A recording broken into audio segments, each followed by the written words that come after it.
Martin Koehring, he's the head of the Economist Group's World Ocean Initiative and joins us live from London. Thanks so much for speaking to us, Martin. I'm very happy to hear about this device. It is very exciting. How excited are you by this? Yes, definitely. This is hugely exciting. I mean, obviously, plastics in the ocean is a huge problem. If you look at the statistics are really eye-opening. We have 13 million tons of plastics enter the ocean every year. And the current business as usual projections are, if we continue as we currently do in terms of plastic waste, the weight of all plastics in the ocean would actually be higher than the weight of all fish in the ocean by 2050 if we continue as we do currently. So these kind of clean-up solutions are important to deal with the symptoms of the plastic waste problem. You know, the problem is huge because you have fish that ingest plastics, these microplastics, and they eventually enter the food system, for example. You have entanglement of fish. You have fish floating, rafting from one part of the ocean to the other. Invasive species coming from one part to the next is a huge problem as well. It is. So this is definitely a huge problem.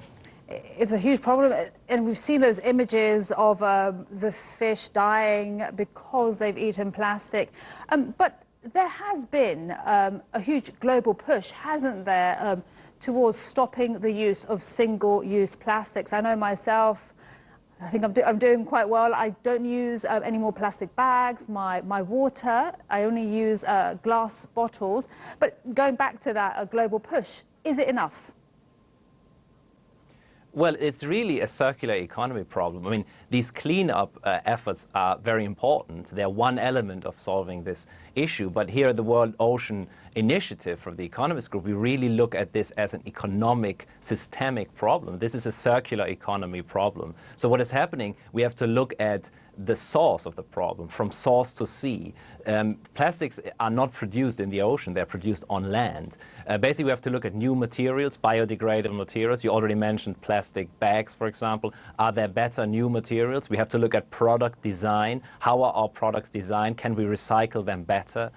We have to look at systemic solutions. For example, we have new standards, regulations. We have the Basel Convention's plastic waste amendment, which is really about limiting the export and import of plastic waste and really encouraging countries to implement better waste management systems. So this is about recycling, it's about waste management. This is also about cooperation. This is about, for example, the new plastics economy global commitment is all about bringing industry, academia, bringing industry together with policymakers to come up with new innovations.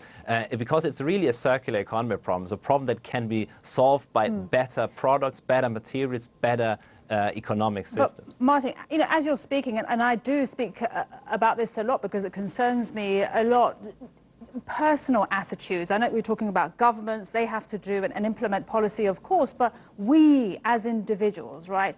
Doesn't it have to get to a point where you are so angry, for example, we no longer see people smoking on aeroplanes, you know, and if we did, we'd be angry. It is that personal reaction, right? That if you see someone carrying a plastic bag or even, I don't know, plastic bag is just one thing. I know we still use plastic shampoos. The range is endless. But I'm talking about our personal reactions and personal responsibility. That's where it really starts, doesn't it?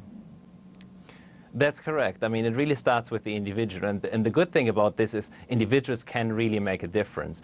Reduce, reuse, recycle. This really means something in this context because we're talking about a circular system. Everyone is part of this circular economy. We all have our role to play.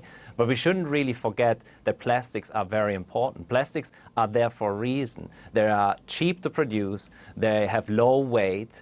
So, for example, if you were to ship them from one place to the next, and airplanes, for example, have plastics in them because they have a low weight, which means that they use less fuel than other materials, for example. They protect our food. They reduce food waste. So plastics are important. So we have to acknowledge that economically, Martin, I'm going to have to interrupt you. We've run out of time. Martin Koehring, thank you very much indeed.